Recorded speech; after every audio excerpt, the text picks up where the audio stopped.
हम एनवायरनमेंट को कैसे मैनेज करते हैं उसके बारे में स्टडीज़ है, ठीक है। So what, how are we going to manage our environment, because environment management दिन ब दिन बहुत क्रूशियल होता जा रहा है।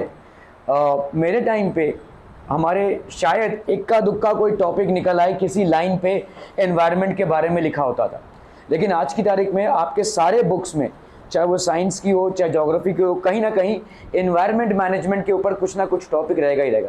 साइंस में तो पक्का रहेगा ही आपका, और हर क्लास में, चाहे 7th में, 8th में, 9th में, 10th में, 11th, 12th, हर जगह पे आपको एनवायरनमेंट के बारे में कॉन्शियसनेस रेस की जा रही है, ठीक है, अवेयरनेस रेस की जा रही है। Because in our times the environment was not so degraded as much as it is today. Population बढ़ गया है and so has our consumption increase, industrialization बढ़ गया है, व्हीकल्स बढ़ गए रोड्स पे, ठीक है। So all this has tremendously added to the entire, तो पूरे एनवायरनमेंट में पोल्यूशन लेवल्स अभी बहुत हाई हैं, और अगर हम इसको कंट्रोल नहीं करेंगे, हम अगर एनवायरमेंटल डिग्रेडेशन को आज कंट्रोल नहीं करेंगे तो हमारा डेवलपमेंट सस्टेनेबल नहीं होगा। आज की तारीख में हम बोल सकते हैं कि डेवलपमेंट हो रहा है, लेकिन क्या ये डेवलपमेंट सस्टेनेबल होगा? सस्टेनेबल मीन्स दैट इस डेवलपमेंट की जो फायदे हैं, क्या हमारी अगली पीढ़ी ले सकती है उस फायदे को? नहीं ले सकती है, अगर अगली पीढ़ी जीवित ही नहीं रहेगी तो, ठीक है।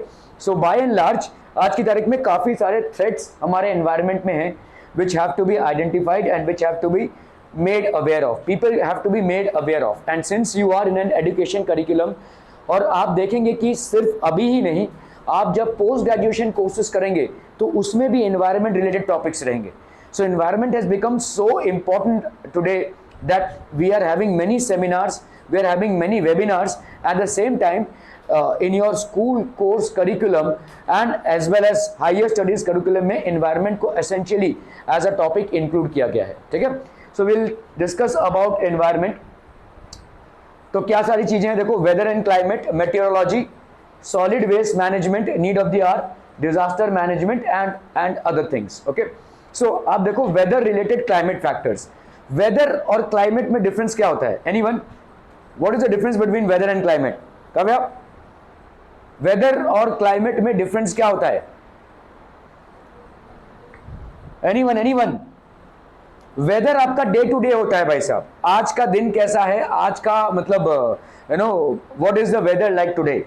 लेकिन क्लाइमेट एक, जैसे अभी आपका मॉनसून क्लाइमेट चल रहा है, ठीक है, फिर आपका भाई साहब यू नो समर सीजन चलेगा, समर क्लाइमेट चलेगा, उसके बाद विंटर क्लाइमेट चलेगा। सो क्लाइमेट बेसिकली एक एवरेज होता है, ठीक है, बहुत सारे दिनों का एक एवरेज होता है, लेकिन वेदर डे टू डे होता है। हो सकता है आपके मॉनसून क्लाइमेट के दिन भी एक ऐसा दिन हो जहां पे बारिश ना हो, जरूरी नहीं है कि मॉनसून क्लाइमेट के दौरान सारे दिनों पे बारिश हो, है ना। So there might be sunny days like this, ठीक है, जिसमें बारिश नहीं हो रही है। So weather is day to day, weather is basically day to day आपका वेदर होता है, लेकिन बहुत सारे दिनों का एक एवरेज जो होता है वो होता है क्लाइमेट, या वो होता है सीजन, ठीक है। सो आपके वेदर रिलेटेड और या क्लाइमेट फैक्टर्स क्या क्या होते हैं? सनलाइट, जब हम किसी जगह की वेदर के बारे में बात कर रहे हैं या किसी जगह के क्लाइमेट के बारे में बात कर रहे हैं, तो definitely will talk about the amount of sunlight it receives. अगर आप भाई साहब राजस्थान में जाओगे तो there are high temperatures, because वहां पे क्या है, सनलाइट बहुत ज्यादा है, ठीक है, बहुत ज्यादा मात्रा में वहां पे सनलाइट है। क्लाउड्स, क्लाउड फॉर्मेशन कितना होता है? Rajasthan is basically absolutely no clouds region होगा।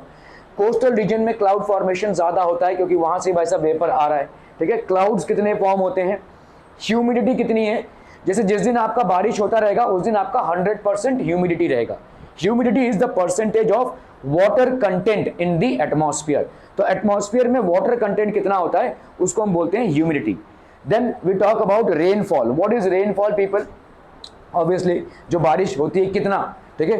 रेनफॉल का भी एक मापदंड है, जैसे अगर आप भाई साहब बोल रहे हो सनलाइट कितनी रिसीव हुई है, क्लाउड्स कितने हैं, ठीक है, ह्यूमिडिटी परसेंटेज हम एक्सप्रेस करते हैं। रेनफॉल भी हमारा जैसे इतना मिलीमीटर रेनफॉल हुआ है, हम बोलते हैं इतना मिलीमीटर रेनफॉल हुआ है, मतलब अगर एक बाल्टी आपने खाली रख दी तो उसमें जितना पानी जमा होता है उतना मिलीमीटर रेनफॉल हुआ है, ठीक है।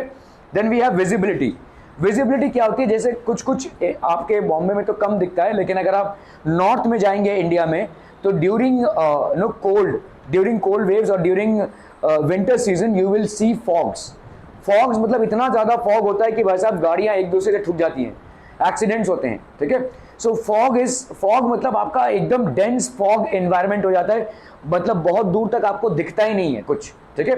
So it's like a very cloud, ऐसा लगता है कि आसमान नीचे उतर आया है, it's like a dense cloud, ठीक है। सो इसको बोलते हैं विजिबिलिटी। विजिबिलिटी में कितनी क्लैरिटी है, ठीक है। बहुत सारे फ्लाइट जो है तो वो टेक ऑफ नहीं हो पाते हैं ड्यूरिंग पुअर विजिबिलिटीज, ठीक है। सो नॉर्थ क्लाइमेट में आपके पुअर विजिबिलिटी के लिए काफी सारे आपके फ्लाइट्स कैंसिल होते हैं या डिले होते हैं, ठीक है। टेम्परेचर, ऑब्वियसली टेम्परेचर भाई साहब एक कितना आपका मैक्सिमम है और कितना मिनिमम टेम्परेचर है।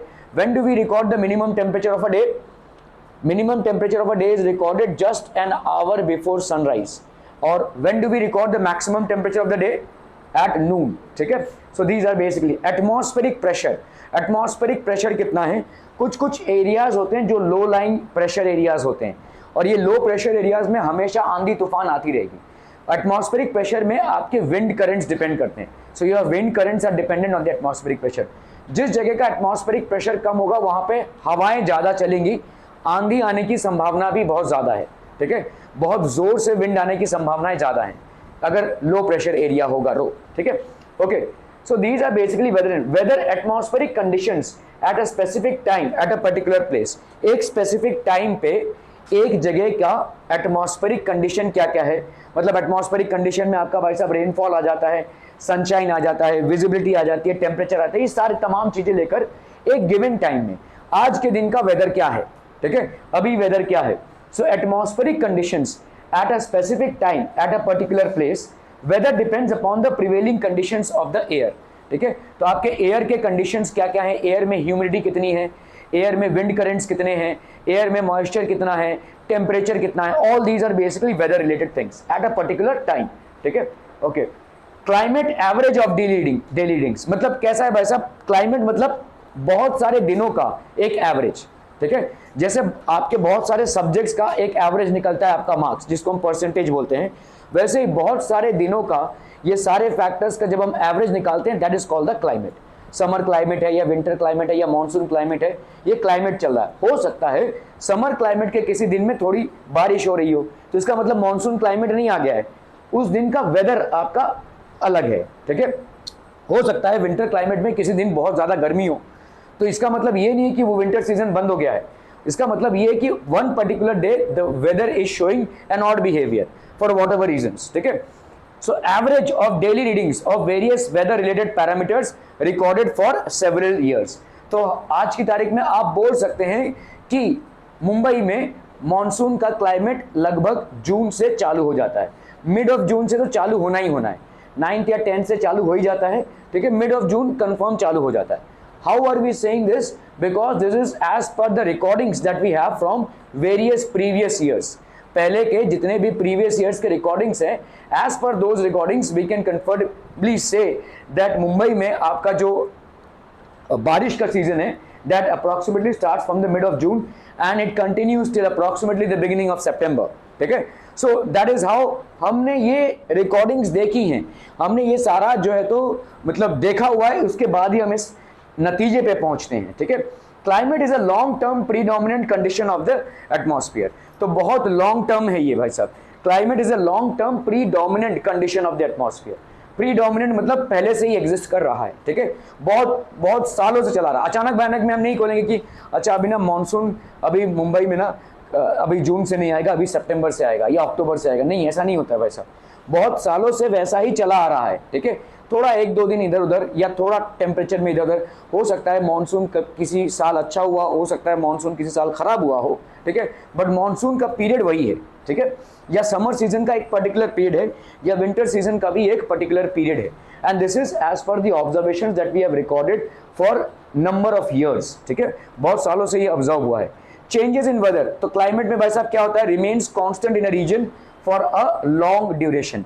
क्लाइमेट जो है तो कांस्टेंट रहता है, ठीक है, बहुत सालों तक या बहुत टाइम तक क्लाइमेट कांस्टेंट रहता है, इट डजंट वेरी। वेदर दिन का जो वेदर है वो वेरी कर सकता है। अभी भाई साहब आपको सनशाइन दिख रहा है, हो सकता है 1 घंटे बाद बारिश दिखे, ठीक है, क्योंकि ये मॉनसून का क्लाइमेट चल रहा है, बट क्लाइमेट एक कांस्टेंट होता है, remains constant in a region for a long duration changes in climate take place slowly over a much long duration. अगर क्लाइमेटिक चेंजेस होते हैं तो बहुत धीरे होते हैं, ग्रेजुअली होते हैं, ऐसा ताबड़तोड़ चेंजेस नहीं हो जाएंगे। वेदर में चेंजेस, आपको वेदर में फ्लक्चुएशंस बहुत सारे दिख सकते हैं, एक दिन के वेदर में ही आपको काफ़ी सारे वेरिएशंस दिख सकते हैं, बट क्लाइमेट में वेरिएशंस बहुत ज़्यादा जल्दी नहीं होते हैं, इसमें बहुत टाइम लगता है। ठीक है, हो सकता है किसी जगह पे बहुत सारी बारिश होती हो, लेकिन अभी धीरे धीरे धीरे धीरे वो सूखा पड़ता जा रहा है, तो ये एक ग्रेजुअल चेंज है, ये ताबड़तोड़ नहीं होगा। ठीक है, it is a gradual change and there might be many reasons associated to this change. It influences our basic need, food, clothing and shelter as well as our occupations. ठीक है, climate का प्रभाव भाई साहब सब चीज़ों पे आएगा। ठीक है, आप देखो जैसे गर्मी के सीजन में पेप्सी का कंजम्पशन बढ़ जाएगा, कोल्ड ड्रिंक्स का कंजम्पशन बढ़ जाएगा, आइसक्रीम का कंजम्पशन बढ़ जाएगा। ठीक है, तो आपके फूड के कंजम्पशन में या फूड के पैटर्न में चेंज आया। ठीक है, अगर ठंडी के दिनों में, यहाँ पे तो ज़्यादा ठंडी पड़ती नहीं है, लेकिन ठंडी के दिनों में गर्म चीज़ों का कंजम्पशन ज़्यादा बढ़ जाएगा। ठीक है, आपके जैसे अगर मानसून का मैं बोलूँ तो मानसून के टाइम पे आपको छाता लेके निकलना ज़रूरी है, या कम से कम रेन कोट लेकर निकलना ज़रूरी है। ठीक है, that's how your clothing gets impacted. ठीक है, तो ये सारी चीज़ें भाई साहब इम्पैक्ट होगी। शेल्टर भी भाई साहब आपका इम्पैक्ट होगा, आप जिस घर में रहते हैं, ठीक है, वो भी आपका इम्पैक्ट होगा एज पर योर क्लाइमेट। ठीक है, आपके क्लाइमेट के हिसाब से वो भी इम्पैक्ट होगा। ठीक है, क्लियर है। So these are things which get impacted. आप अगर पहाड़ी एरियाज में जाएंगे तो वहाँ पे आपको जो घर दिखेंगे, उनके जो रूफ्स दिखेंगे ऐसे स्लोपिंग दिखेंगे। ऐसे स्लोपिंग क्यों दिखेंगे? ताकि बर्फ गिरे और नीचे चला जाए, या पानी गिरे और नीचे चला जाए। पहाड़ी एरियाओं में बर्फबारी ज़्यादा होती है या पानी भी आपका ज़्यादा गिरता है। ठीक है, तो इसीलिए वो जमा ना हो, वो सीधा सीधा स्लोप से नीचे उतर जाए। So that is how homes are design. Okay, so climate से ये सारी चीज़ें डिज़ाइन होती है भाई साहब, specially important for an agrarian country like India. तो हमारे लिए क्लाइमेट का बहुत ज़्यादा महत्व है, क्योंकि प्राइमरली हम एक एग्रीकल्चरल कंट्री हैं। ठीक है, हमारा एग्रीकल्चरल आउटपुट काफ़ी ज़्यादा है, और owing to the very high population that we have, a lot depends upon the amount of agriculture that happens in the country. ठीक है, the amount of food cultivation in terms of vegetables, in terms of cereal crops, ठीक है, in terms of fruits, ठीक है, ये सारी चीज़ों से जो प्रोडक्शन होता है वो काफ़ी सारा आपका एग्रीकल्चर पे डिपेंड करता है। और एग्रीकल्चर की बहुत स्ट्रॉन्ग डिपेंडेंसी किस पे? क्लाइमेट पे। अलग अलग, जैसे आपने पढ़ा है कि एक राबी क्रॉप होता है, एक खारिफ क्रॉप होता है, एज पर सीजन। ठीक है, मानसून क्लाइमेट पे कुछ क्रॉप्स उगाए जाते हैं, तो अलग अलग क्रॉप्स के अलग अलग सीजन्स और अलग अलग क्लाइमेटिक कंडीशंस होते हैं। जैसे sugar cane grows well in Maharashtra, ठीक है, may be cotton grows well in Maharashtra, ठीक है, but other things like wheat and rice they grow well in Kerala, Punjab और वेस्ट बंगाल। तो अलग अलग क्लाइमेटिक कंडीशंस और सॉइल के अवेलेबिलिटी के हिसाब से अलग अलग कल्टिवेशंस अलग अलग जगहों पे इंडिया में होते हैं। But climate as a factor is very important for India. Why? Because India is primarily an agrarian nation, which means an agriculturist nation. काफ़ी सारा डिपेंडेंसी यहाँ पे एग्रीकल्चर पे है। Climatic changes are complex, interdependent and rapid. ठीक है, climatic changes जो होते हैं वो काफ़ी कॉम्प्लेक्स होते हैं। काफ़ी कॉम्प्लेक्स होते हैं मतलब, तुम लोग में से कौन बोले? Neha Sabu. Climatic changes are complex, interdependent and rapid. इसका मतलब क्या हो जाएगा?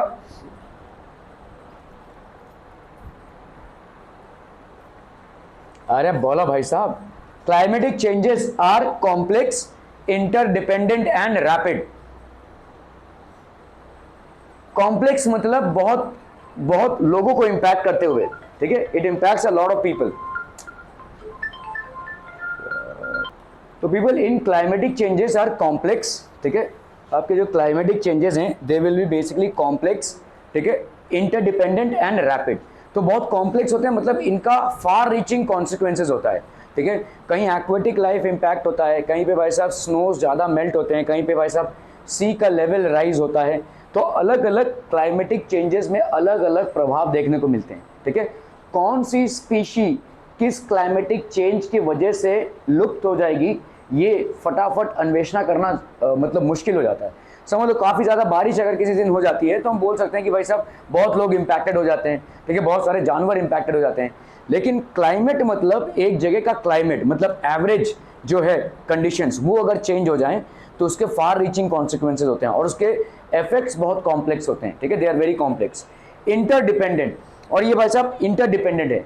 अगर ज़्यादा बारिश होगी तो टेम्परेचर ड्रॉप होगा, अगर ज़्यादा बारिश होगी तो सनलाइट कम होगा, सनलाइट कम होगा तो प्लांट से फूड प्रोडक्शन कंपैरेटिवली कम होगा, ये सारी चीज़ें होंगी, ठीक है। तो इंटरडिपेंडेंट मतलब क्लाइमेट के जो फैक्टर्स हैं वो एक दूसरे पे इंटरडिपेंडेंट है, ठीक है। जहाँ पे ज़्यादा बारिश होगी भाई साहब वहाँ पे पानी का कमी नहीं होगा, लेकिन वहाँ पे भाई साहब सॉइल इरोजन भी काफ़ी ज़्यादा होगा, हो सकता है सॉइल की क्वालिटी गिर जाए, ठीक है।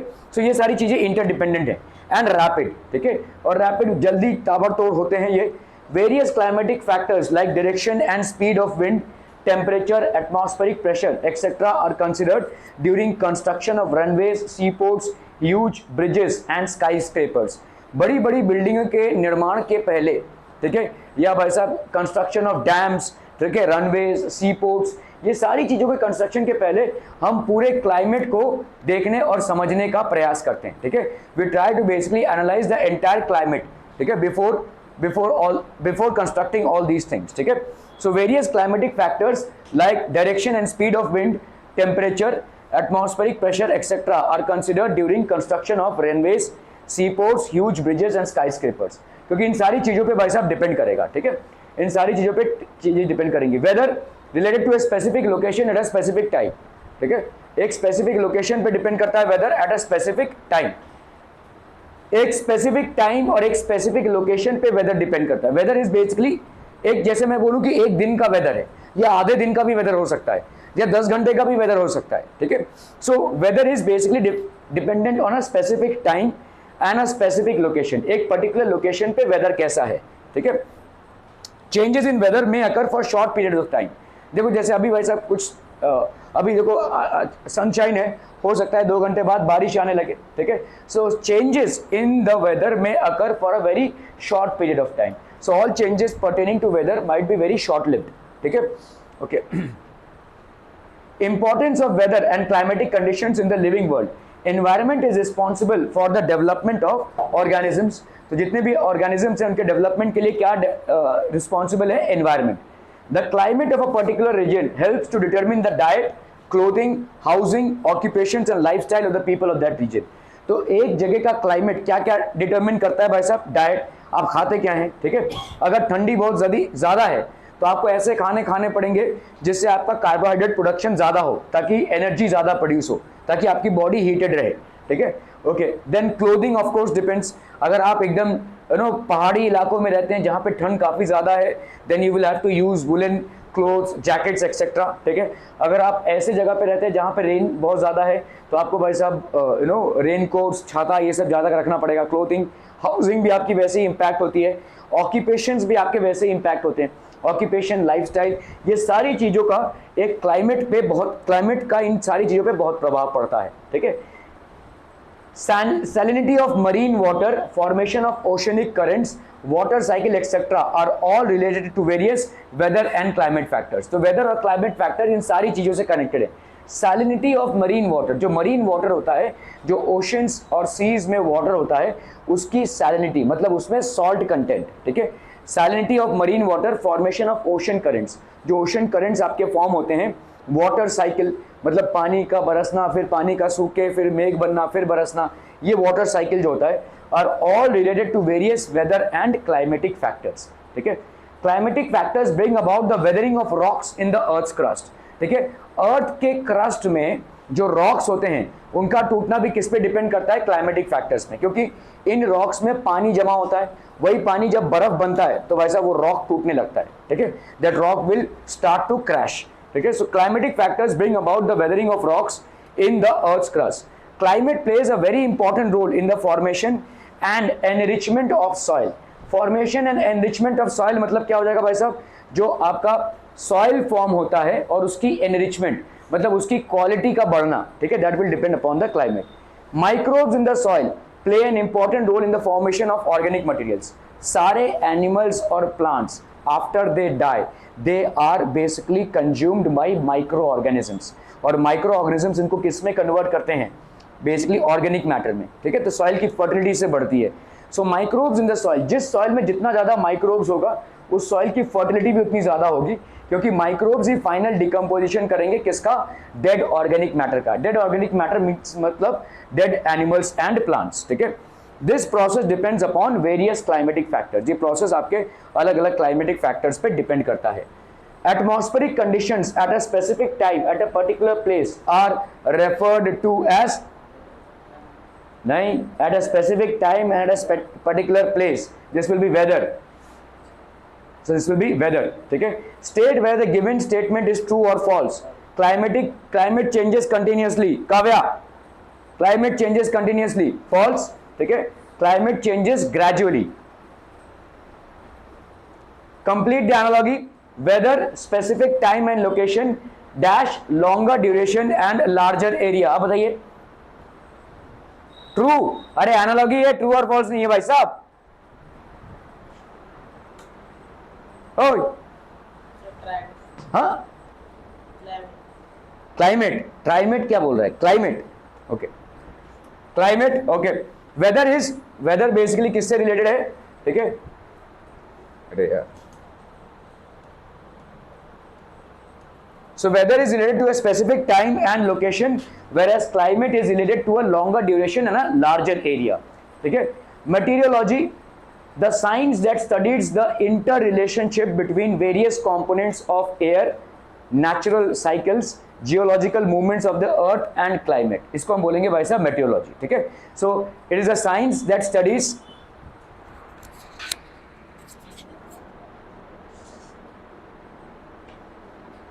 तो मेटीरियोलॉजी में क्या आती है भाई साहब, the science that studies the relationship between various components of air, natural cycles, आपका एक वाटर साइकिल होता है, कार्बन डाइऑक्साइड साइकिल होता है, these are basically different types of cycles. Geological movements of the earth में भाई साहब अलग अलग जियोलॉजिकल मूवमेंट्स होते हैं, अर्थ में अलग अलग क्रस्ट के मूवमेंट्स होते हैं, so these are known as geological movements of the earth and climate. ठीक है. Weather forecast are made based on the study of storms, clouds, rainfall, thunder, lightning etcetera. जब अभी इसी साल जब मॉनसून का सीजन चल रहा था, तो आपका देखो कभी कभी जो छुट्टियां हो रही थी आपकी, मतलब स्कूल जब हॉलीडे डिक्लेयर कर रहा था, तो एक रेड अलर्ट आपने सुना रहेगा, right, red alert, orange alert, इस तरीके के अलर्ट्स आते हैं. So who is the one who declares these alerts? People in the meteorological department.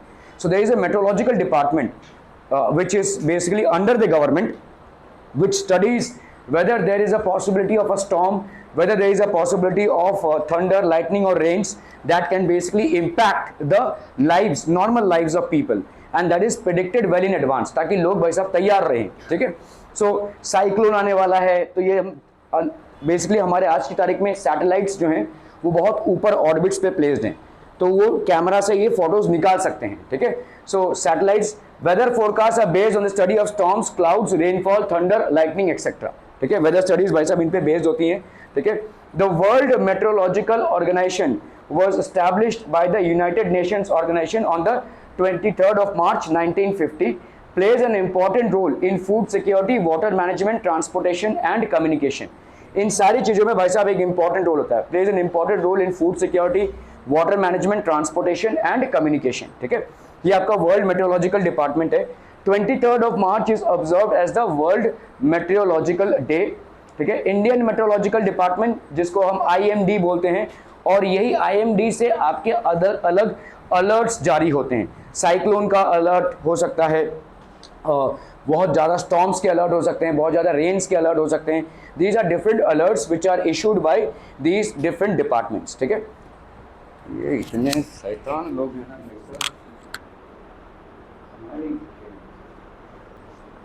Okay, founded by the British Indian meteorological department. ये ब्रिटिशर्स ने फाउंड किया था 1875 में at Shimla, basically which is located at in the northern frontiers. ठीक है. और its office is at New Delhi and its regional quarters are at Guwahati, Mumbai, Kolkata, Chennai, Nagpur and New Delhi. So ये सारे सेंटर्स पे आपका IMD के लोकेशंस हैं. Indian Meteorological Department basically studies the changes that are taking place in the climate and weather and accordingly predict. ठीक है. कल बहुत भारी वर्षा होने वाली है, ये लोग देख सकते हैं, ऊपर सैटेलाइट से देख सकते हैं. इतनी बात कैसे है? तो ये सैटेलाइट से बेसिकली देख सकते हैं, दे कैन बेसिकली सी. ठीक है. और अकॉर्डिंगली रेड या ऑरेंज अलर्ट डिक्लेयर कर सकते हैं. ठीक है. So its head office is at New Delhi and its regional offices are at Guwahati, Mumbai, Kolkata, Chennai, Nagpur and New Delhi. Prepares and publishes map, indicates weather predictions twice in every 24 hours. ठीक है. Weather predictions आपके declare होते हैं 24 घंटे में मतलब हर दिन 2 बार declare होते हैं, ठीक है, वेदर प्रेडिक्शंस। देखिए इंडिया इतना बड़ा एक कंट्री है, उसमें कहीं पे भी बहुत ज़ोर से आंधी आ सकती है, कहीं पे भी साइक्लोन आ सकता है, कहीं पे भी स्टॉर्म्स आ सकते हैं, कहीं पे भी बहुत ज़ोर से रेन्स आ सकते हैं, और कोई भी नेचुरल डिजास्टर हो सकता है जिससे अगर लोगों को आगाह ना किया जाए तो काफ़ी लोगों की जानें जा सकती हैं, ठीक है। तो ये सारा सब कुछ स्टडी होता है और हर बार जहाँ पे भी कोई डेंजर एरिया दिख रहा है उसको प्रेडिक्ट किया जाता है और अकॉर्डिंगली गवर्नमेंट को भी स्टेप्स लेने पड़ते हैं, ठीक है। सो प्रिपेयर्स एंड पब्लिशेस मैप्स। आपने किसी ने न्यूज़ देखा है, न्यूज़ में वेदर फोरकास्टिंग देखी है? अरे हमको बिग बॉस से फुर्सत मिल जाए भाई साहब तब हम जाएं सब में, ठीक है। तो आप देखेंगे इंडिया का एक बड़ा सा मैप रहता है और उस मैप में से क्लाउडी एटमॉस्फेयर रहते हैं, ठीक है। तो वो एक्चुअली वेदर फोरकास्ट है। Its basically a picture which is been taken from satellites which are installed. तो इन सैटेलाइट से ये पिक्चर्स लिए जाते हैं और उसके ऊपर आपका वेदर फोरकास्टिंग होता है, ठीक है। Weather forecasting it prepares and publishes maps indicating weather predictions twice in every 24 hours, हर 24 घंटे में, ठीक है। 24 घंटे में, क्योंकि कुछ भी हो सकता है, वेदर जो है तो बहुत अनप्रेडिक्टेबल है। अचानक भयानक में आंधी आ सकती है, तूफान आ सकता है, या बारिश बहुत भारी भरकम हो सकता है। आज की तारीख में तो मोबाइल में ही आपको अपडेट मिल जाता है कि नेक्स्ट 24 आवर्स क्या होने वाला है। So it is so inter related so that you can take the necessary precautions while leaving home. If you are at home, still you can take precautions. While leaving home also you can take the necessary amount of precautions, okay. Predictions regarding calamities are communicated to various departments, all types of mass communication, media and all citizens. समझ लो जैसे cyclone एक ऐसा चीज है जो जिसमें बहुत जोर से हवा आती है और उसमें समुंदर की लहरें बहुत जोर से आती हैं, ठीक है, ऑलमोस्ट बाढ़ की तरह है, ठीक है। बाढ़ में क्या होता है, मतलब ये फ्लड्स में क्या होता है, आपका रेन वाटर जो है आपके रिवर्स में भर जाता है और वो ओवरफ्लो होता है। लेकिन जो कोस्टल एरियाज हैं वहाँ पे कभी कभी समुद्री तूफान आते हैं और वहाँ पे भाई साहब आपका सुनामी वगैरह आता है, ठीक है, तो साइक्लोन्स आते हैं और इस सब से क्या होता है, बहुत ज़ोर से समुंदर का लेवल बहुत ज़्यादा ऊपर आता है, ठीक है, और समुद्री इलाके ज़्यादा करके डूब जाते हैं। They basically gate immersed in this water, ठीक है। तो ये सारी चीज़ें होती हैं और इन सारी चीज़ों को अवॉइड करने के लिए वेदर प्रेडिक्शंस होते हैं। वहाँ पे मैंने रखा है, किसके पास, तो पिंकी, ठीक है। These are basically predictions that are made. तो कोस्टल एरियाज में अगर कोई भी साइक्लोन या सुनामी आता है, अचानक भयानक भी नहीं आता है, वेदर डिपार्टमेंट उसको पहले ही कैच कर लेता है क्योंकि सैटेलाइट पिक्चरिंग होती है। समझ लो ये मुंबई है और यहाँ पे कोई साइक्लोन है डीप डाउन इन द सी, तो उसको पिक्चराइज कर लेगा। इसको पहुंचने में इतना टाइम लगेगा तो रेड अलर्ट्स जारी किए जाएंगे, डिजास्टर मैनेजमेंट टीम्स डिप्लॉय किए जाएंगे, लोगों को इवैक्यूएट किया जाएगा। मैं आपको एग्जांपल दे रहा हूं, फॉर एग्जांपल आज से कुछ 2 या 3 साल पहले उड़ीसा में एक भयानक सा साइक्लोन आया था या सुनामी आया था, लेकिन उसमें लोगों की उतनी हताहत नहीं हुई थी क्योंकि पहले से ही हमको ये इन्फॉर्मेशन था, ठीक है। उससे भी 10 साल पहले एक बार एक सुनामी आया था जिसमें करीब 5000 लोगों ने अपनी जान गंवाई थी, ठीक है। मैनी पीपल वे डिसलोकेटेड, मैनी पीपल वे अनट्रेसेबल, ठीक है, हाउसेज वे डिस्ट्रॉयड। तो ये सारी चीज़ें बहुत ज़्यादा हुई थी क्योंकि हम तैयार नहीं थे उसके लिए। आज की तारीख में कोई साइक्लोन या सुनामी अगर आता है तो कम से कम हमको एक अलर्ट जारी हो जाता है and people are evacuated on time. तो फटाफट भाई साहब इवैक्यूएशन हो जाता है, डिजास्टर टीम्स भी मैनेज की जाती हैं ताकि बहुत ज़्यादा कुछ भारी भरकम नुकसान हो जाए तो उसकी भरपाई की जा सके, ठीक है। ओके, सो प्रेडिक्शंस मतलब आप पहले से ही बता देना। प्रेडिक्शंस रिगार्डिंग कैलामिटीज, कैलामिटीज मतलब जो आपके नेचुरल कैलामिटीज हैं, उपद्रव, ठीक है, are communicated to various departments, सारे डिपार्टमेंट्स में, पुलिस हो गया, डिजास्टर मैनेजमेंट टीम हो गई, जो वहाँ के कलेक्टर है, कलेक्टर ऑफिस है, ये सारी चीज़ें जो सारे गवर्नमेंट के जितने भी डिपार्टमेंट्स हैं इनको इन डिजास्टर की सूचना पहले से ही दी जाती है। To various departments, all types of mass communication media, all types of mass communication media मतलब आपका जैसे यूट्यूब हो गया या भाई साहब आपका फेसबुक हो गया, इन सारे मास कम्युनिकेशन मीडिया से जिससे लोग जुड़े हुए हैं इस न्यूज़ को लोगों तक पहुंचाई जाती है ताकि वो जागरूक रहें और अलर्ट रहें और गवर्नमेंट की दी गई सूचनाओं के साथ अपने आप को नियोजित करें, ठीक है। India has launch several satellites equipped with high class technology, और ये सैटेलाइट्स ही आज की तारीख में हमारे वेदर प्रेडिक्शंस के लिए सबसे लाभदायक हैं, ठीक है। Monsoon model and climate prediction, monsoon models can produce very accurate forecast of rainfall during monsoon season in India, ठीक है। तो मतलब बहुत एक्यूरेटली कितना इस बार, इनफैक्ट सिर्फ एक दिन का मॉनसून नहीं, पूरे सीजन में कितना आपका इस बार मॉनसून्स एक्सपेक्टेड है वो भी प्रेडिक्ट किया जा सकता है। ठीक है, आज की तारीख में सैटेलाइट टेक्नोलॉजी से सिर्फ एक दिन की बरसात नहीं, पूरे सीजन में कितनी बरसात होगी वो भी हम प्रेडिक्ट कर सकते हैं। तो आप देखोगे बहुत बार न्यूज़ में आता है rainfalls this year are going to be less than normal और may be equal to normal और may be more than normal. ठीक है, so those can be predicted. Monsoon models can produce very accurate forecast of rainfall during monsoon season in India. After the famine of 1877, famine मतलब सूखा, India में एक बहुत बड़ा सूखा पड़ा था 1877 में, जिसमें काफ़ी लोगों की, देखो पहले के ज़माने में सूखा पड़ता था ना तो बहुत लोग मर जाते थे क्योंकि हमारा एग्रीकल्चरल फूड क्रॉप बहुत ज़्यादा इम्पैक्ट होता था, उसकी पैदावार हम नहीं कर सकते थे and many people use to lose their lives. H.F. Blandford, the founder of IMD मतलब Indian Meteorological Department, had made such a prediction for the first time, taking the snowfall in the Himalayas as a parameter for this prediction. ठीक है, तो इन्होंने भाई साहब उस time पे ही बोल दिया था कि भाई बहुत बड़ा सूखा पड़ने वाला है। उन्होंने हिमालयस में जो स्नोफॉल हो रहा है उसको देख कर ही बता दिया था कि इस बार हमको एक बहुत बड़े सूखे से पीड़ित होना पड़ेगा। We will have to basically pass through a huge amount of drought और फेमिन। ठीक है, okay, monsoon models. So just by looking at the amount of snowfall that is happening in the Himalayas, okay, at that point of time in 1877, H.F. Blandford basically predicted that this India will be passing through a huge famine.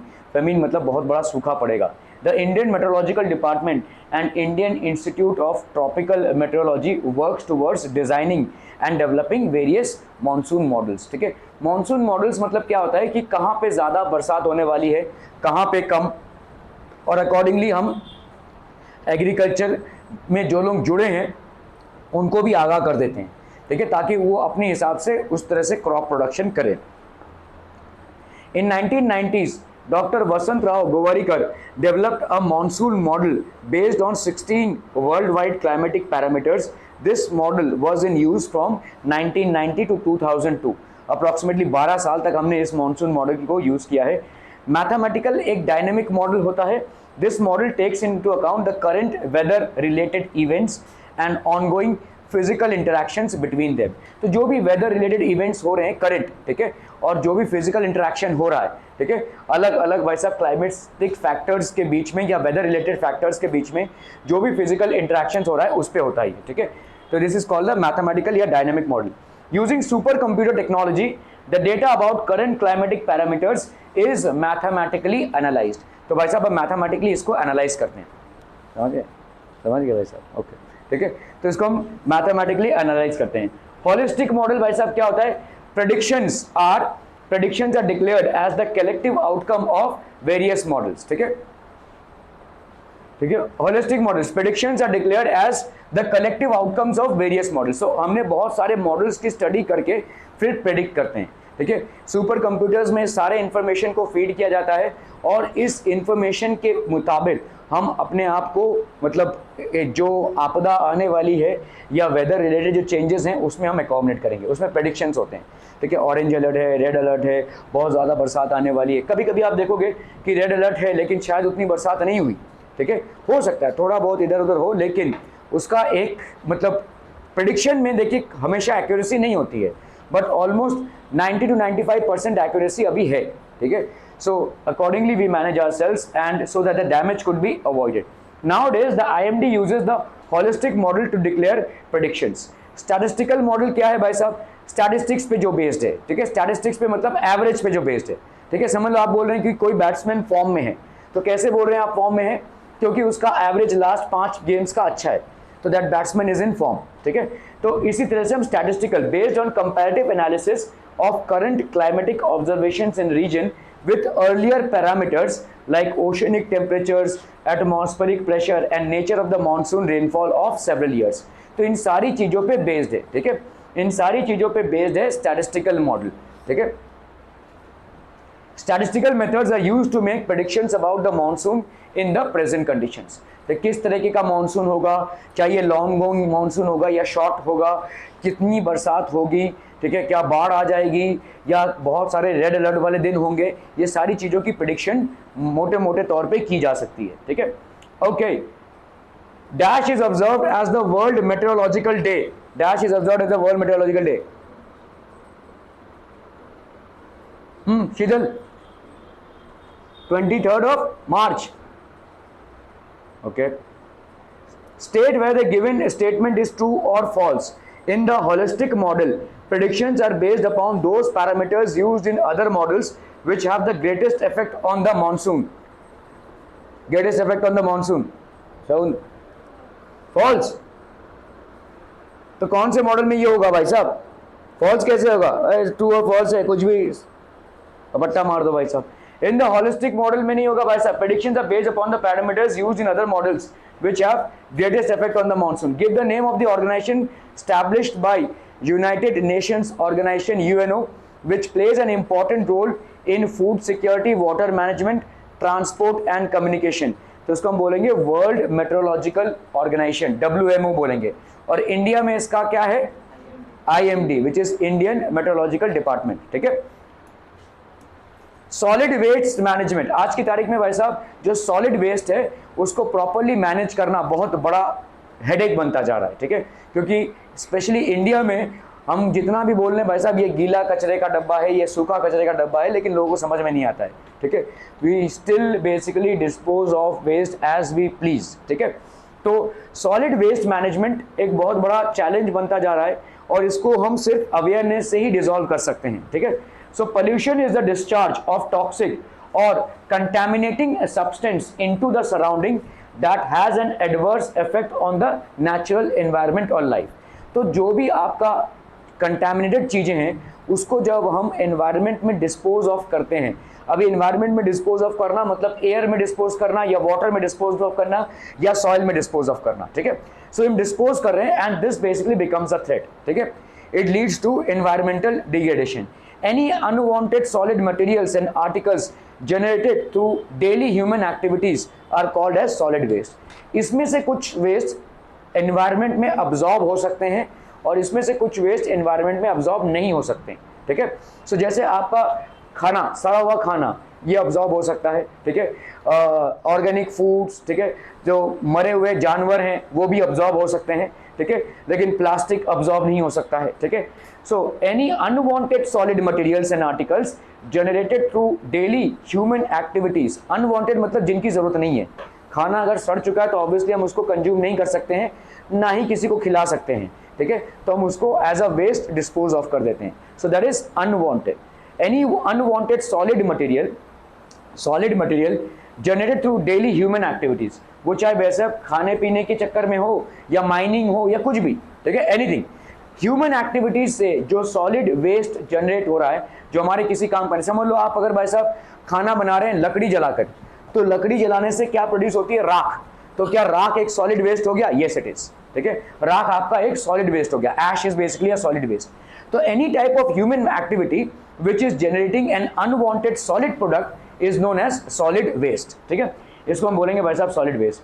Domestic waste, waste food, paper, plastic bags, vegetable waste, fruit skins, glass and sheet metal articles etcetera, ये सारे भाई साहब आपके domestic waste है. मतलब घरों से जो वेस्ट निकलता है, ठीक है, घरों से जो वेस्ट निकलता है उसकी मात्रा इतनी ज़्यादा है, आप इसी से अनुमान लगा सकते हैं कि भाई साहब अगर कचरे की गाड़ी कामोटे में एक दिन या समझ लो 5 दिन नहीं आई तो रहना मुश्किल हो जाएगा.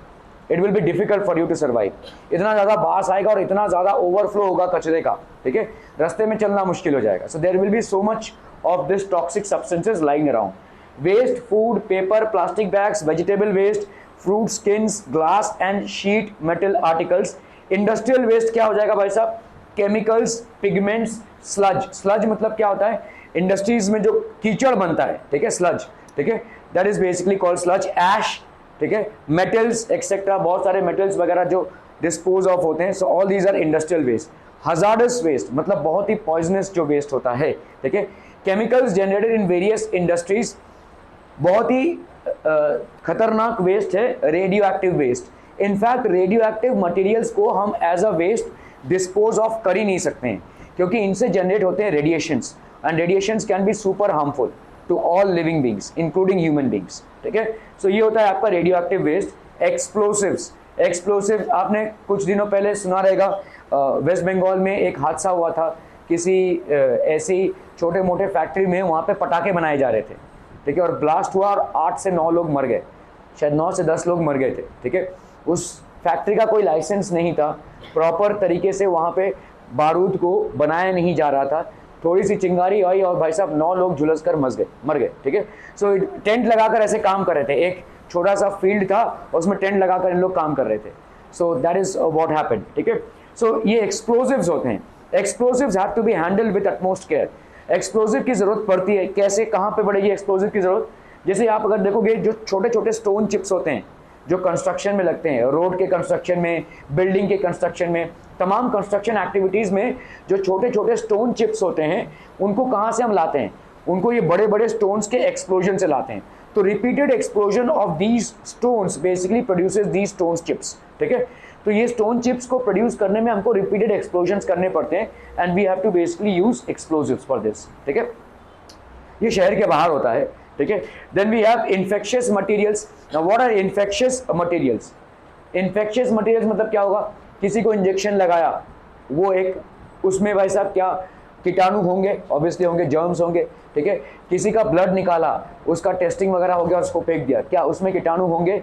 यस। ठीक है, सो इन्फेक्शियस मटेरियल्स हो गए। कहीं ऑपरेशन हुआ तो ऑपरेशन के जितने भी कॉटन वगैरह ये सारी चीज़ें हैं वो सब भाई साहब क्या हो जाएगा? They will all be an infectious waste. ठीक है, तो इन्फेक्शियस वेस्ट मतलब जो इन्फेक्शन कॉज कर सकें। ठीक है, फार्म गार्डन वेस्ट ये एक हेल्दी वेस्ट है, बिकॉज इससे हम काफ़ी सारा यूजफुल चीज़ें कर सकते हैं, जैसे आपका घास हो गया। ठीक है, leaves, flowers, branches of trees, crop residues like straw. तो क्रॉप है, समझ लो ये एक वीट है, वीट में भाई साहब दानों को निकाल लिया तो क्या बचेगा? स्ट्रॉ बचेगा। ठीक है, so straw, animal urine and dung, pesticides, remains of various chemicals and fertilisers, ये सारे आपके भाई साहब क्या हो जाएंगे? All of these will be farm and garden waste. ठीक है, all of this will be farm and electronic waste. आज की तारीख में ये बहुत बड़ा चैलेंज बनता जा रहा है। आप सबके घर में अगर आप देखोगे नहीं करके 8-10 मोबाइल बेकार पड़े होंगे, है ना, क्योंकि मोबाइल्स अपग्रेड होते गए। हम मतलब मोबाइल तब से यूज़ कर रहे हैं जब से स्मार्टफोन नहीं है, तो छोटे छोटे डब्बे वाले पहले फ़ोन आते थे, फिर धीरे धीरे हर मोबाइल की लाइफ बेसिकली 3 या 4 साल होती है, उसके बाद उसको डिस्पोज ऑफ करना ही पड़ता है। ठीक है, तो ऐसे अगर आप देखोगे हर घर से आपको नहीं करके 8-10 मोबाइल तो मिल ही जाएंगे जो काम पे नहीं है, जिसको हम वेस्ट बोल सकते हैं। ठीक है, सो इनको आप क्या करते हैं भाई साहब? एक्सचेंज रेट में दूसरा मोबाइल खरीदते हैं। तो ये एक्सचेंज जो इतने लोग कर रहे हैं, ये सारे कचरे कहाँ जाएंगे?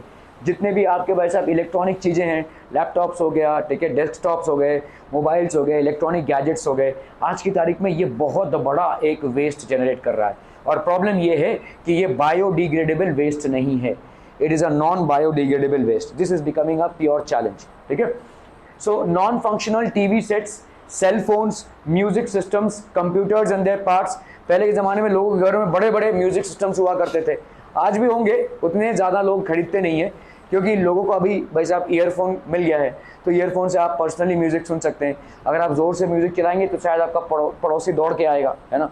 तो इसीलिए काफ़ी सारा आपका ऐसा चीज़ जो स्पीकर्स वगैरह पहले मैन्युफैक्चर होते थे वो अभी क्या हो गए हैं? They have become a waste. ठीक है, so non functional TV sets, cell phones, music systems, computers and their parts all have become electronic waste. What is biomedical waste?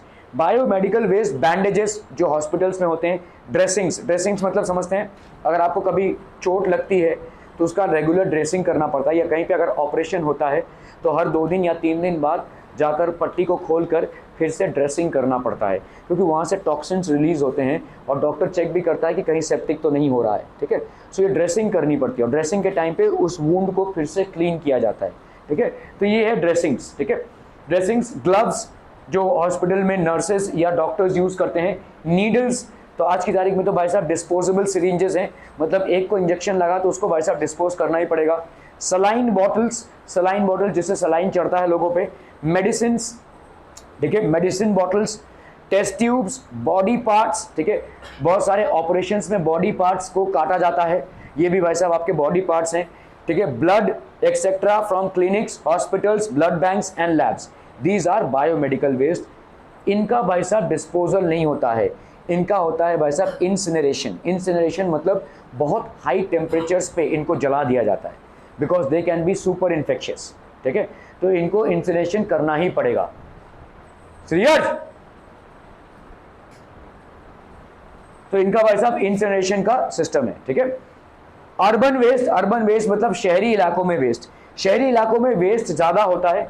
Waste generated through household industries and large commercial and industrial establishments, carry bags, glass, metal pieces and rods, threads, rubber, paper, cans from shops, vegetable and meat markets, construction waste, ये सारे भाई साहब आपके हो गए urban waste. Urban waste मतलब क्या होता है, शहरी इलाकों में जो वेस्ट जनरेट होता है उसको हम बोलते हैं अर्बन वेस्ट, ठीक है।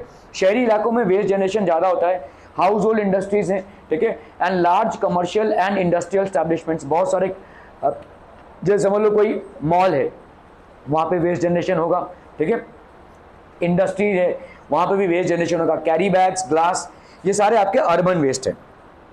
रेडियो एक्टिव वेस्ट बहुत ही खतरनाक वेस्ट है, अगर हम इसको ठीक से डिस्पोज नहीं कर रहे हैं it can cause serious problems, because radiation causes serious problems including cancer and death, ठीक है। सो अगर कोई भी रेडियो एक्टिव मटेरियल थोड़ा सा भी रह गया, थोड़ा सा भी कहीं पे रह गया तो उससे रेडिएशन होते रहेंगे, और ये रेडिएशन हमारे स्किन को पेनिट्रेट करके हमारे हड्डियों तक जा सकते हैं। These radiation can actually penetrate our skin and go right up to our bones, even they can penetrate, some of them can even penetrate to our bones, ठीक है। तो ये एक बहुत ही हजार्डस वेस्ट है।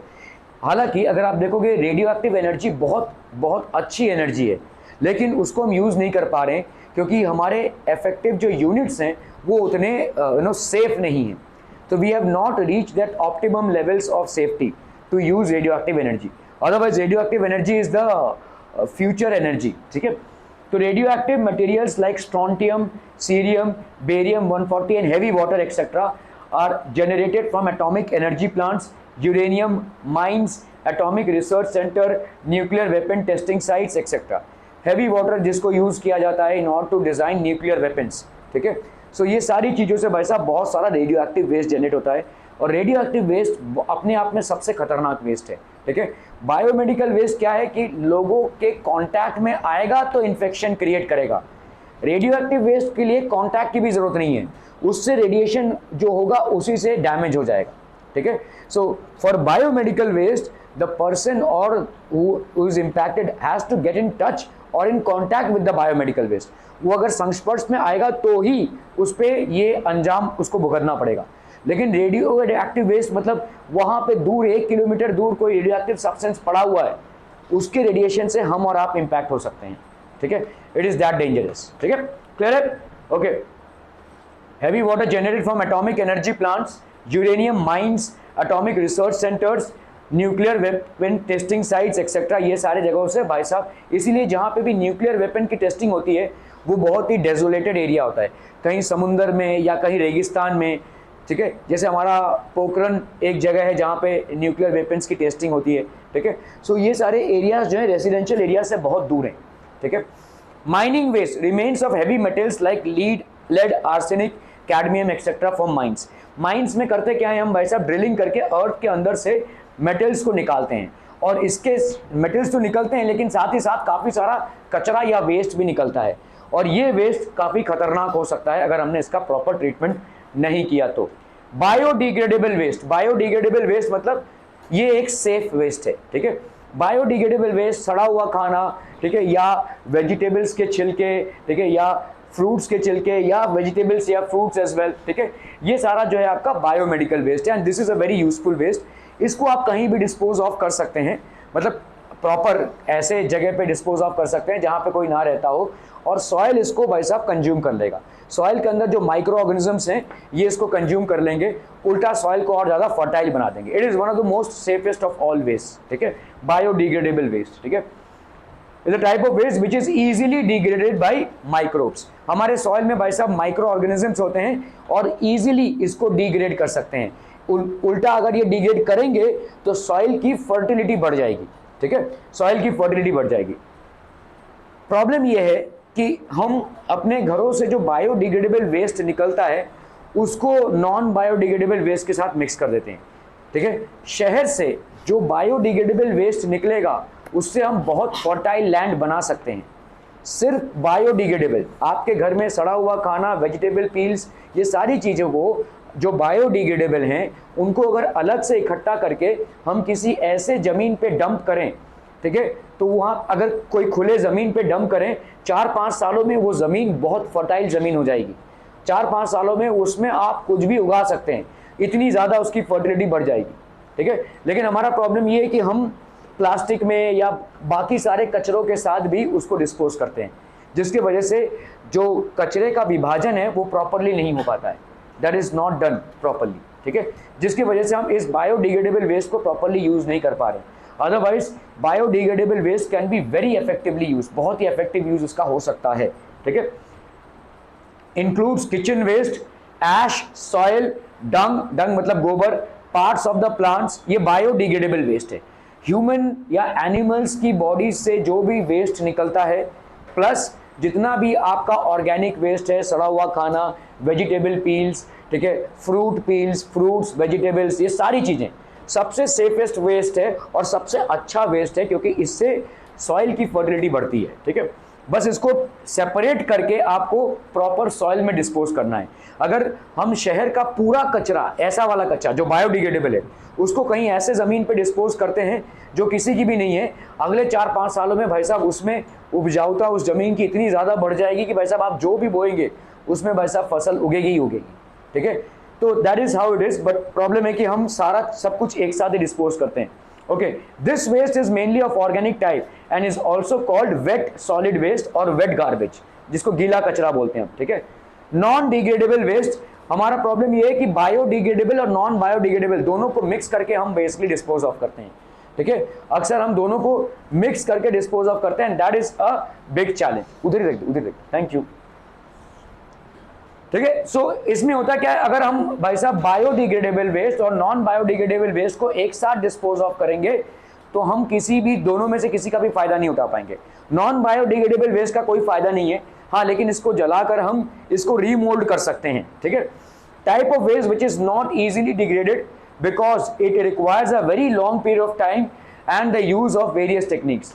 एक प्लास्टिक भाई साहब it can take lakhs of years for its decomposition, मतलब लाख साल बाद भी अगर उस जमीन से आप उस प्लास्टिक को निकालेंगे वो वैसा का वैसा ही मिलेगा आपको, वो बायोडिग्रेडेबल नहीं है, ठीक है।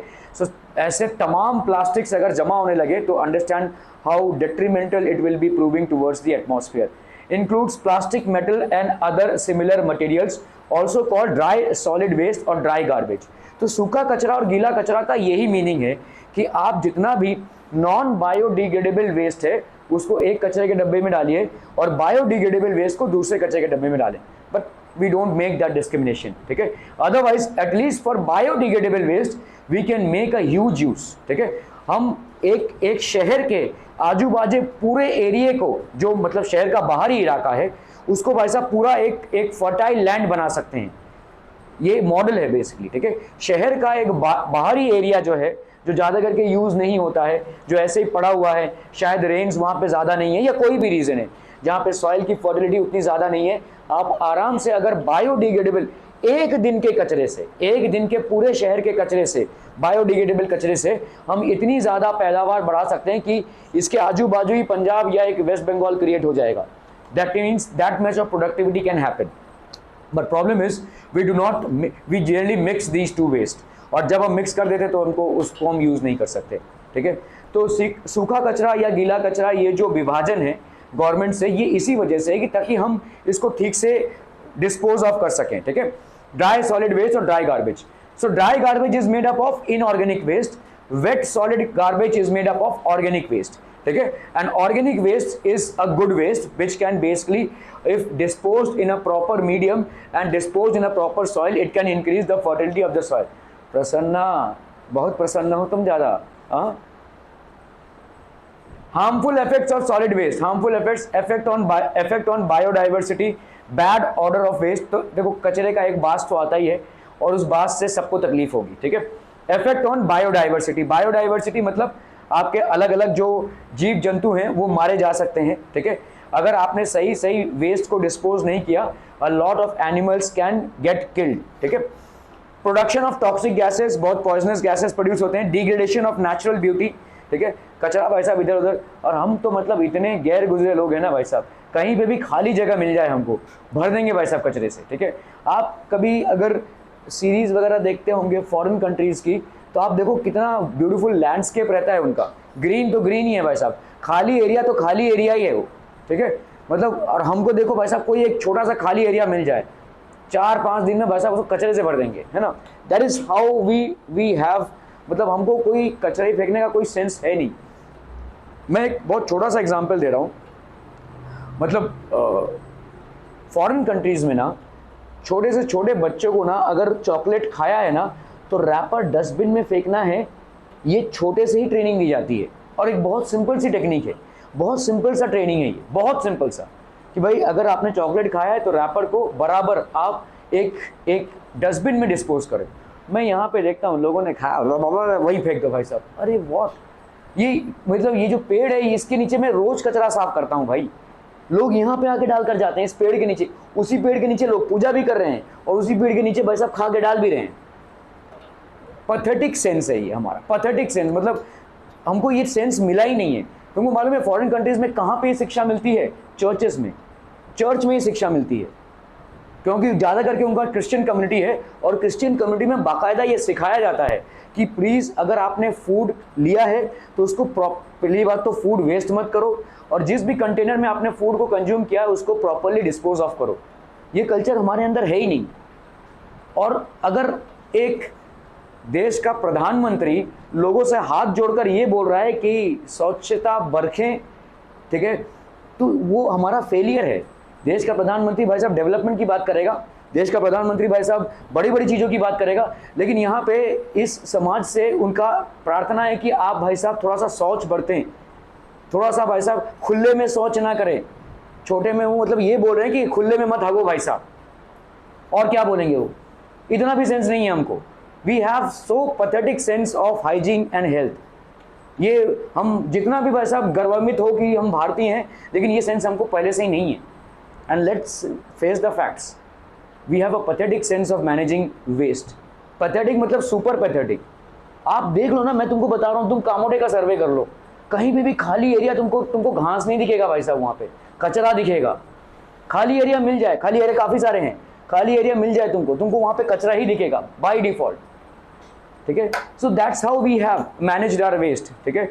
We have no idea of where to dispose our waste, we have absolutely no idea. एक छोटे से बच्चे को भी अगर आप देखोगे ना फॉरेन कंट्रीज में, दे विल एक छोटा सा चॉकलेट खाएंगे तो भी रैपर जाकर बराबर डस्टबिन में ही फेंकेंगे, क्योंकि उनके सिस्टम में इसकी ट्रेनिंग दी जाती है, स्कूलों में ये ट्रेनिंग दी जाती है, उनके घरों में ये ट्रेनिंग दी जाती है, प्लस चर्चों में भी ये ट्रेनिंग दी जाती है। हमारे मंदिरों में भाई साहब कीर्तन उर्तन की ट्रेनिंग दी जाती है, लेकिन ये ट्रेनिंग नहीं जाती कि भाई साहब ये आप जिस समाज में रहते हैं उसमें आपका एक उत्तरदायित्व बनता है, एक रिस्पॉन्सिबिलिटी बनती है आपकी। जिस सोसाइटी में आप रहते हैं उस सोसाइटी के लिए आप रिस्पॉन्सिबल हैं, उस सोसाइटी का एक उत्तरदायित्व है आपका। कहीं भी थूक रहे हैं, कहीं भी सुसु कर रहे हैं, कहीं भी कुछ भी कर रहे हैं, मैं देखता हूँ ना ये कहीं भी, इसीलिए मैं ना फूड चीज़ों से बहुत मतलब मेरे को बेकार लगता है। फूड के जितने भी आउटलेट्स हैं कहीं भी आपको क्लीन नहीं मिलेगा। फूड के नीलकंठ देखो भाई साहब, पूरा ये कचरा हो जाता है भाई साहब, वो लोग ही फिर से साफ करके उसमें डालते हैं। People just dispose of things like that, they are least bothered as to how the other person is impacted or affected. Okay, air pollution, water pollution, soil pollution and then spreading of disease, ये सारे आपके solid waste के imperfect management से होता है, ठीक है। सबसे बड़ा फेलियर यही है कि देश का एक प्रधानमंत्री आपसे बोल रहा है, क्योंकि उन्होंने इतने सारे देशों को विजिट किया है और वहाँ पे सुप्रीम वे से वेस्ट मैनेजमेंट देखा है, सुप्रीम एस्थेटिक सेंस देखा है।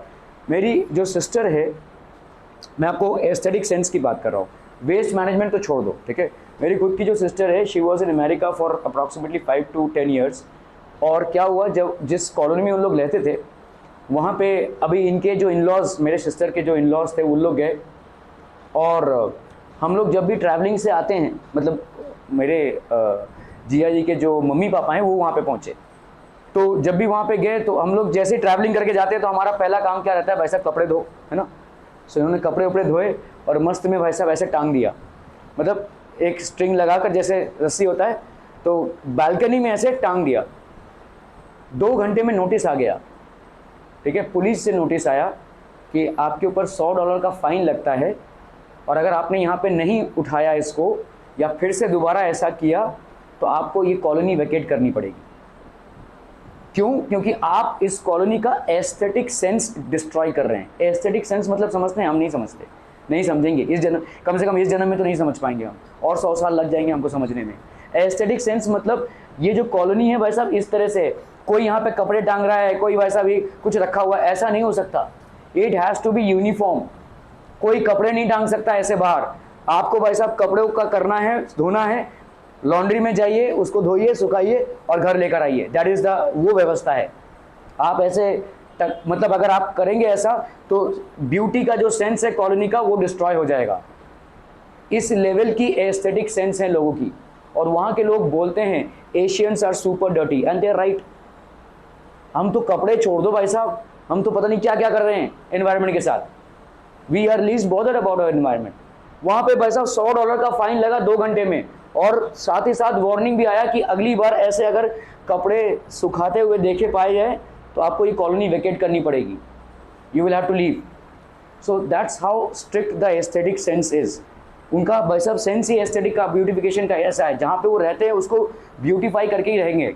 और हम जहाँ पे रहते हैं, तुम देखते हो कभी सीरीज वगैरह में, जैसे ही इंडिया पे आती है, ए भाई साहब कचरा, अभी बोलो कैसे रह रहे लोग। That is how it is, that is how the reality is, that is how the picture. अगर वहाँ पे इंडिया पे रिलेटेड कोई पिक्चर बन रही होगी ना, तो गंदगी से भरी हुई पिक्चर बन रही होगी। That's what they see, that's what they see. मैं एक ऑफिस में काम करता था अंधेरी में, और अंधेरी में मतलब वो हमारे क्लाइंट्स आए यूएस से, तो हमने हमारा प्रेजेंटेशन देखा, हमारा प्रोडक्ट देखा, सब कुछ लाइक किया। उन्होंने बोला कि लेकिन still we will not do business with you. हम लोग भाई साहब क्या हो गया भाई, क्या हो गया? हमने बहुत अच्छा कॉस्ट भी उनको दिया था। वो बोले थे आपका सब कुछ अच्छा है, लेकिन आपके ये जो आपका ऑफिस है ना, उससे 2 किलोमीटर दूर, लगभग 1 किलोमीटर दूर भैंस लोग हैं। मैं जब आ रहा था गाड़ी में तो देखा मैंने, वो भैंस का अस्तबल है वहाँ पे, कुछ 8-10 भैंस रखे हुए थे वहाँ पे, और गोबर वोबर सब कुछ था। How can you live in this place? आप भाई साहब एक अमेरिकन कंपनी से डील कर रहे हैं, कल को आपके क्लाइंट्स आएंगे, how can we show them that this is where business is getting perform? हमारी डील कैंसिल हो गई। $1 मिलियन की डील थी, वो कैंसिल हो गई, सिर्फ हमको ब्यूटी सेंस नहीं है इसके वजह से। That's how things are. Solid waste management is the process of controlled generation, proper collection, transportation, treatment and disposal of solid waste। ठीक है, तो proper controlled generation, solid waste management is process of controlled generation। controlled generation भाई साहब, भैंस या गाय पालना कोई बुरी बात नहीं है, लेकिन उसको पालने का एक तरीका है। आप अगर गोबर वहीं पे पड़ा रहेगा तो गोबर से मच्छर होंगे, ठीक है, उनका सूसू पॉटी उधर ही पड़ा रहेगा तो भाई साहब गंदगी फैलेगी। आज की तारीख में अगर आप देखोगे मुंबई में कैटल पालना मतलब अलाउड नहीं है, ये रीज़न है ना, that is the reason why cattles are not allowed, that is the only reason, right. लेकिन क्या हम उसको ठीक से पाल सकते हैं? ऐसा तो नहीं है कि भाई साहब बाहरी देशों में कैटल नहीं पाला जाता है, but there is a way in which things are handle. वो $1 मिलियन वाली डील हमारी कैंसिल हो गई इसीलिए क्योंकि हमारे ऑफिस से 1 किलोमीटर दूर उन्होंने आते वक्त देखा कि एक भैंस का अस्तबल है जहाँ पे 5-6 भैंस ऐसे खुले खड़े हुए भाई साहब, और गोबर पानी चल ही रहा है उसमें। ठीक है, प्रोसेस ऑफ कंट्रोल्ड जनरेशन। तो पहली बात तो आपका जो वेस्ट है वो कंट्रोल्ड वे में तैयार होना चाहिए, अनकंट्रोल्ड वे में नहीं। Proper collection, transportation, treatment and disposal of solid waste. एक प्रोग्राम आता था सत्यमेव जयते, आमिर खान का प्रोग्राम था, उसमें कुछ एलीट लोगों की इंटरव्यू ली जाती थी। उसमें एक बंदे का इंटरव्यू लिया गया, वो this person belongs to Kerala, और उन्होंने जो वेस्ट मैनेजमेंट का एक मॉडल दिया था, मतलब ऐसा वो कर रहे हैं, तो उनकी एक टीम थी। उनका भाई साहब एक पोल्ट्री फार्म भी था, कैटल भी थे, और वहाँ पे फिशेस का भी था, और बी कीपिंग भी था, सब कुछ था उनके फार्म हाउस में। और उन फार्म हाउस में ये सारे जितने भी मार्केट है ना, आप देखो कि मार्केट के बाहर बहुत सारा सब्जी कटा हुआ पड़ा रहता है ना, फ्लावर जो है जितना यूज़ नहीं होता है वो काट के फेंक देते हैं, वो सब पड़ा होता है। क्या आता है भाई साहब, हमारे कचरे की गाड़ी होती है, उसमें डाल दिया जाता है, फिर चला जाता है। लेकिन ये लोग क्या करते थे, जितने भी एरिया में मार्केट थे, 6-7 मार्केट थे, उनकी गाड़ी जाती थी, वो सारा वेजिटेबल कलेक्ट करके लाते थे, यही कैटल को खिलाते थे। और कैटल से जो गोबर होता था उसको फिर बायोगैस प्लांट से भाई साहब ये लोग बायोगैस बनाते थे, ठीक है। और माइक्रो ऑर्गेनिजम्स रखते थे, उन माइक्रो ऑर्गेनिज्म से भाई साहब इस बायोगैस को बनाते थे, मतलब ये जो कैटल है इसको डिकम्पोज करवाते थे, वर्मी कंपोस्टिंग कराते थे। So it was such an effective unit कि हर चीज पे डिपेंडेंट थी, ठीक है। अभी भी है वो, ठीक है। If I get that video I will forward to you, but it was a very logical way of managing waste, ठीक है। Solid waste management is the process of controlled generation, proper collection, transportation, treatment and disposal of solid waste.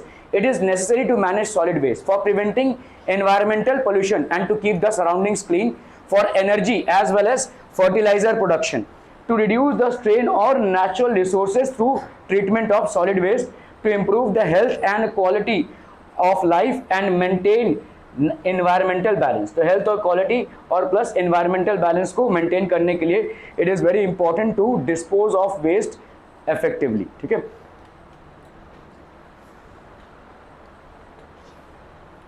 Okay